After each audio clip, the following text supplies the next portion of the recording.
Hey there nation, and welcome to the show where we help you to play miniatures wargaming on a budget. It is I, Commander Cheapskate, and we are back with another episode of Anarchy Road, our series that's dedicated to Necromunda Ashwaste battle reports. And we are back with battle report number 12, and once again I have my two friends, Big Puka as well as Brother Grimm will be playing on this one.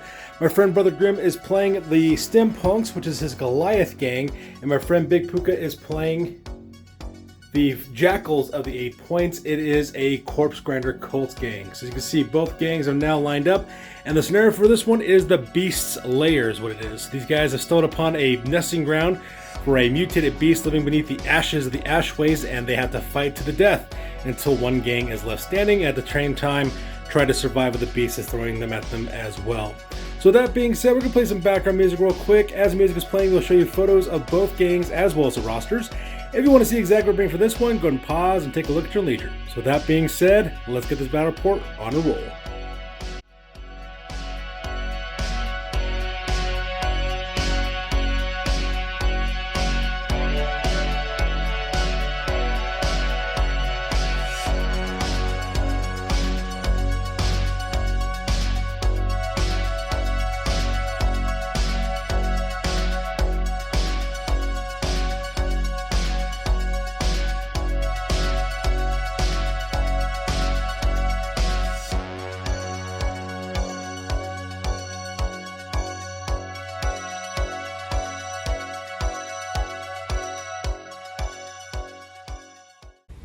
Ladies and gentlemen, boys and girls, dying times here. Alright, so the scenario rules for this one is the Beast. For the crews, both gangs get their entire crews for this one, and for deployment, players roll off, the winner picks an edge and deploys within 6 inches of that edge, and their opponent deploys on the opposite table edge. Now for those of you guys doing gang tactics, you get 2 gang tactics cards per player, plus 1 tactic for each 100 points of difference between the gang ratings. My gaming group and I don't do gang tactics, so we don't really worry about that too much. Now victory, if only one gang has model left by the end of the battle, they are the winner, otherwise it is a draw. Now for this one you have the beast markers on this one. It's called the Beast Stirs. This is the beginning of each round, but for activating gangs, players take turns placing 1 Beast Layer marker each on the battlefield. These can be placed anywhere at least 6 inches away from a model, and you remove at the end of each round. And the Beast of course has stats of its own. If you get within 6 inches of it, you get attacked by the Beast marker. You can check the rulebook for more details about what those stats are. Now for the rewards on this one, you earn plus D3 times 10 credits for the winner. For experience, you get 1 experience point for participants, as well as 1 experience point for every fighter who survives at least 1 encounter with the beasts. For reputation on this one, the winner earns D3 points for reputation, while both gangs, since they're fighting for each other for the very first time, will also earn 1 additional bonus point of reputation as well. So with the scenario rules over with, let's talk about deployments real quick and battle plans. Alright, so let's go and talk about deployment real quick for the Stimm punks. On the far left hand side, that character's name is Mallet. He is a road thug who is drawing who has a respirator as well as photo goggles. He's also packing a stub gun with dum-dum rounds, and he's driving the Shredder, which is a mauler with extra armor and twin lead grenade launchers. So that makes the deployment here on the left hand side. And the city deployments where most of the gang is located at. So first of all, let's talk about the vehicles real quick. On the left hand side we have the Bone Crusher, which is driven by a road thug named Stuka. He's got a respirator as well as photo goggles, and the Bone Crusher is a rock grinder truck with a weapon stash, tire claws, nitro burners, smoke vents, and a twin-linked autocannon as well. And right next on the right hand side, that vehicle is called the Skull Shank. It's ran by a guy named Buzzard, who's another road thug. He's got a respirator and photo goggles. The Skull Shank vehicle it's a Ridge Runner with tire claws as well as a mining laser. Now mounted up on the left hand side for the vehicle, which is called the Bone Crusher, we have a couple of fighters there. On the very top there we have a guy named Work or Crawl. He's a bruiser specialist with a Vatborn upgrade. He's got furnace plates, a grenade launcher, frag and crack grenade, stub gun, and spud jacker. He's also got dum-dum rounds, respirator, as well as thermal hardening. Right behind him is a guy named Fleshstick, who is a stimmer with a Vatborn upgrade. He's got armor undersuit, furnace plates, paired pulverizers, a stub gun with dum-dum rounds, as well as thermal hardening, nerves of steel, and combat chem stash. And then right behind them as well is a guy named Call Banzo. He's a bruiser who's also a Vatborn. He's got furnace plates, a stub cannon with stub gun, as well as a spud jacker. He's also got dum-dum rounds, a respirator, as well as thermal hardening. And on the vehicle, Skull Shank, of course, in the front is the leader, Guy Ghost, the Chem Fiend. He's a Forged Tyrant who's a Netborn. He's got Armored Undersuit, Furnace Plates, a Combat Pistol with Stub Gun as well as Plasma Pistol combined. He's got a Chain Axe as well as Dum Dum Rounds. He's got a Respirator as well as a Tyrant's Own upgrade as well as Iron Will. And then right behind him is Chugger Knox. He's another Stimmer who's also a Vatborn. He's got Armored Undersuit, Furnace Plates, an Assault Grenade Launcher with Frag and Stun Grenades, paired Stun Jackers. He's also got Thermal Hardening, Nerves of Steel as well as Combat Kim Stash. And then right behind him, of course, we have two other guys. We have Twisted Goon. Twisted Gun is a Vatborn Bruiser with Furnace Plates, a Bolt Gun, a Stub Gun with Dum Dum Rounds, a Spud Jacker, a Respirator, as well as Thermal Hardening. And right next to him is Grizz, who's a Forgeborn Vatborn. He's got Furnace Plates, a Storm Welder, a Stub Gun with Dum Dum Rounds, a Respirator. He's got Thermal Hardening, as well as the Hot-Headed and Fast Learner skills. And that makes up the deployment for the Stimpunks. Across the table, deploying the center are the Jakhals at 8 points. It is a Corpse Grinder Cult. We have two vehicles. First of all, we have the Crimson on the left-hand side, as well. Clover on the left-hand side, and Crimson on the right-hand side.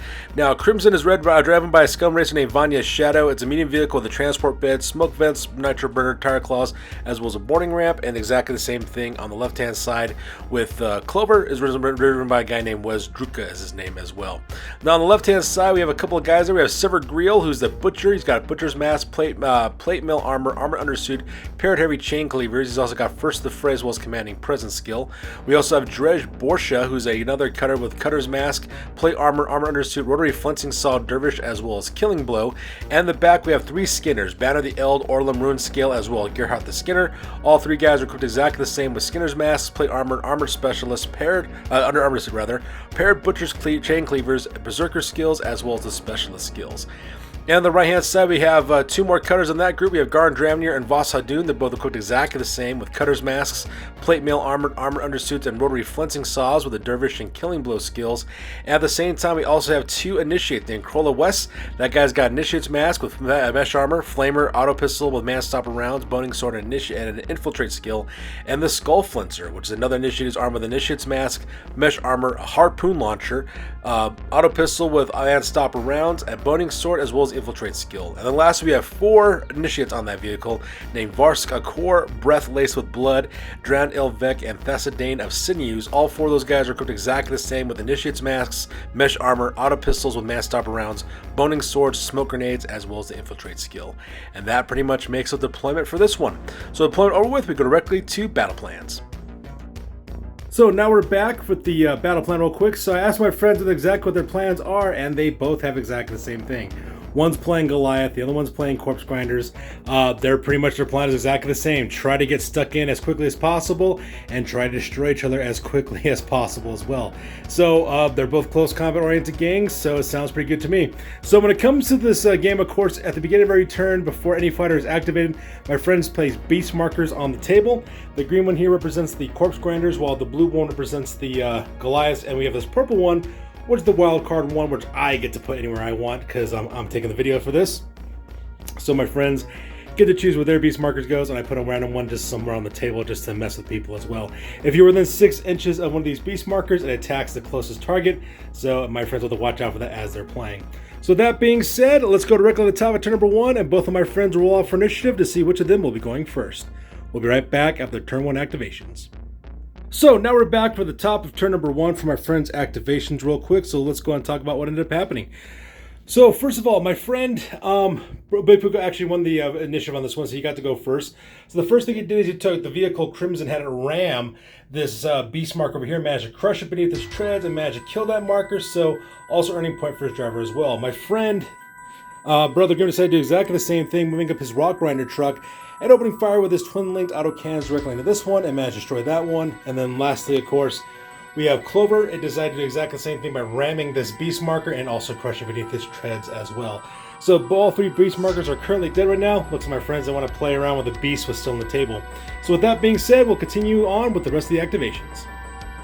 Alright, so let's go and talk about what happened during the first turn as well. So first of all, my friend Big Puka activated his Cutter Drej Borsha, did a group activation with one of his initiates who's armed with a harpoon gun. His name is the Skull Flincer. They both dismount the vehicle, do double actions, making their way directly to the depot chemical tanks here. And of course, what ended up happening is that my friend decided to take some action. The first thing he decided to do is do a group activation real quick. With his leader, guy goes to Kimfiend, who does an activation for Buzzer, the driver of the Skull Shank. This vehicle moves up its normal lance, opens fire with its mining laser directly across the table, directly into Clover, and managed to get a catastrophic hit on the crew. It automatically fails a handling test, and my friend rolled over. So because that big Puka's vehicle rolled over 4 inches directly to the side and smashing it at the same time, and of course the crew got thrown. So let's talk about what ended up happening. So first of all, Silver Grill, the leader, got thrown into the vehicle, and he suffers a grievous injury, so he is out of action and also goes into recovery for the rest of the game. His other cutter, Garn Dramner, makes a perfect recovery. Nothing harm, no problem there, so he's perfectly fine. Same thing with one of his cutters. I believe his name is Skinner's. I think his name is Vanner. The Eld is perfectly fine as well. However, some guys did die, however. First of all, Gerard the Skinner, he actually dies, so because he gets killed right off the bat. And same with the driver, Wes Druka, the driver of Clover, he's also dead as well. So just like that, 3 guys are dead on the table and out of action already. And my buddy Big Puka lost one of his vehicles. In fact, it's on fire right now as we speak. You can see a little tea candle going off from the smoke effect and killing that thing incredibly. That was absolutely fantastic to actually watch that happen. Alright, so because of that, we'll come back later with the rest of the turn 1 activations. We'll be right back after this. So let's talk about the rest of turn number 1. So over here on the other side, of course, we have another one of the cutters, as well as another one of the initiates making their way directly towards this chemical tank, disembarking from Crimson, the vehicle over here.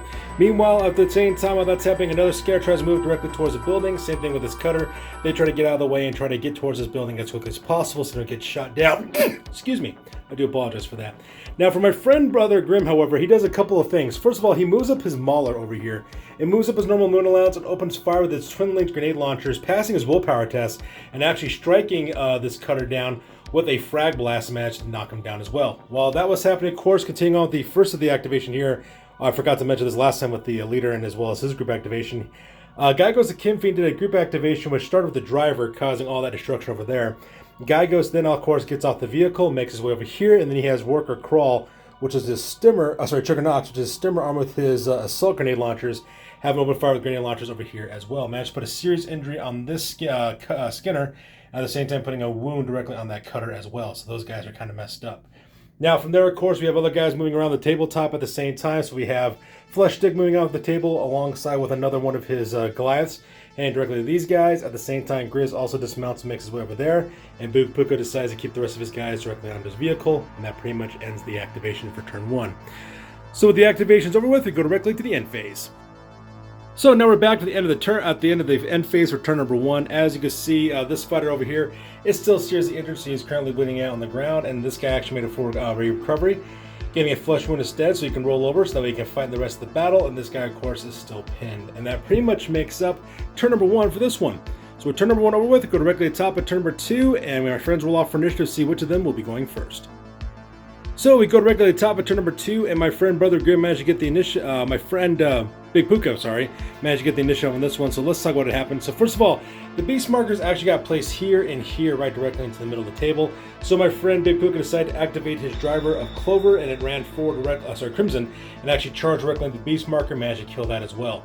Now from there we go directly to my friend Brother Grimm. My friend Brother Grimm decided to do charge real fast, using one of his Mauler over here to do a ramming action directly into the cutter that was over here as well. Managed to rush right into that guy, ran him over, traveling 13 inches. Managed to put a grievous injury on this guy as well, so he will automatically go into recovery, and he will not be coming back as well. At the same time, my friend then decided one of his crew members to open fire with his pistols directly towards where Flesh Stick as well as Banzo were, but unfortunately for him, though, he missed his shot. But from there, my friend decided to activate Flesh Stick as well as Banzo, managed to pass his cool test, charge directly into this Skinner, and smash him down with his paired pulverizers, putting a lessons learned injury on that guy, so he goes out of action as well, but he will gain 2 experience points in the process of doing this as well. So very, very brutal game of Necromunda, and don't let anyone tell you that you can't kick it to corpse grinders, because all you gotta do is play smart like my friend Brother Grimm's doing right now, and you can totally defeat corpse grinders. So with that being said, we'll continue on with the rest of the turn 2 activations. We'll be right back after this. So now we're back, and as you can see, some crazy things have happened on the tabletop. So let's talk about what ended up happening. So first of all, Drej Borsha which is the cutter, actually charges going beneath these tanks, actually going right directly towards guy goes the Kim Fiend. He decides to concentrate all of his blows and decides to rain a killing blow directly onto guy goes the Kim Fiend. So my friend Big Puka rolls it, manages to hit him, cuts right through his armor, and puts him out of action with a grievous injury. So guy goes the Kim Fiend does directly into recovery, and he will not miss on his next battle report. Now poor Grizz, of course, lost his cool test, so because he fled directly from George Borgia, and to be perfectly fair, I can totally understand why he did so. At the same time, at the top, of course, this was a group activation to do this. The other guy with the flamer runs directly at the top and goes to pursue to try to get them on the flank and set them on fire. Now, what ends up happening is that Stuka gets activated next, and he opens up with his twin-linked autocannons directly into Crimson. Managed to get a catastrophic hit directly on the body, so it took off 2 hull points. At the same time, my friend had to take a handling check, so Big Puka rolled Snake Eyes. So because that the vehicle does roll to the left, I think 5 inches is what it does. So because that it gets thrown clear, the driver actually suffers a grievous injury. One of the other guys on the crew also suffers a grievous injury as well. 2 guys are seriously injured, and this poor Skinner who's on the top gets rolled over as well and gets a lessons learned, gets an out cold result as he gets trampled by their own vehicle. So with 2 vehicles down and most of the gang is destroyed, as you can imagine, my friend Big Puka decides to call it quits at this point. He doesn't want to take any more damage than he already has, and so he concedes the game. So with that being said, we're going directly to the after action report, because this battle report is now officially over. That's it, man. Game over, man. It's game over. Alright, so now it's time for the after action report with the Jakhals of the 8 points. Unfortunately, they suffered quite a bit in this one, so let's go and talk about what ended up happening. So Severgreel, Garn Dramnir, Vask Akor, and Vanya Shaddle all suffered grievous injuries.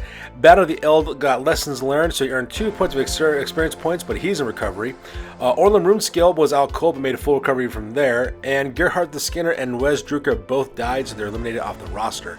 The vehicle Crimson suffered a persistent rattle, so that means he got +1 to his next damage roll. And then Clover, the other vehicle, got a handling glitch, so it has -1 to its handling as well. For advancements, no member of this gang advanced at this time, and from the territories, they lost the road section of the Cogway to the Stimm punks, but from the Outcast Passage, they managed to earn 17 credits from that. Now from the trading post, they got 17 credits from the territories, and they got 110 credits from selling the dead Gerhard the Skinner's weapons and equipment as well, giving 127 credits in total. With those 127 credits, they spent 50 of them to recruit a rogue doc named the Cutter, as well as spending 40 credits to hire 2 new scum racers named Valkanak, as well as the Blade Breaker, and they placed the remaining 37 credits directly into the stash. For his reputation, my friend Big Puka got 1 from his territory as well as 1 from fighting against the Stimm punks for the very first time, giving a grand total of 3 reputation total. His new record now is at 0 wins and 1 loss, and his new gang rank now is at 2,345 points.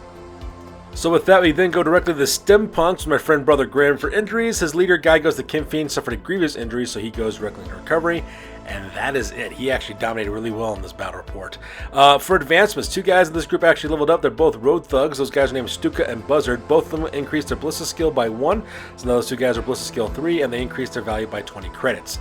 From the territories, from the low road, they guys just scrounged up 3 credits. From the flats, they managed to get 13 credits. And from the Cogway, they took that from the Jakhals of the 8 points and got 7 credits from that. From the trading post, they got 20 credits from the scenario as well as 23 credits from their territories, which gave them 43 credits in total. And my friend Brother Graham decided to put all 43 credits directly into his stash. Now for reputation, you earn 1 point of reputation for the scenario, as well as 1 point of reputation from the territories, as well as another point of reputation from fighting against the Jakhals of the 8 points for the very first time, which gives him a grand total of 6 reputation in total. His new record now is at 1 win and 0 losses, and his new gang rank now is at 2,440 points. So that's good to do for this, you guys. As always, please feel free to like, comment, and or subscribe. Your guys' input is invaluable to us as always. Check us out on Facebook, Instagram, as well as blogger.com for all the latest greatest hobby news related to this channel. That's good to do this, you guys. We'll catch you guys in the next battle report. Peace out and stay classy.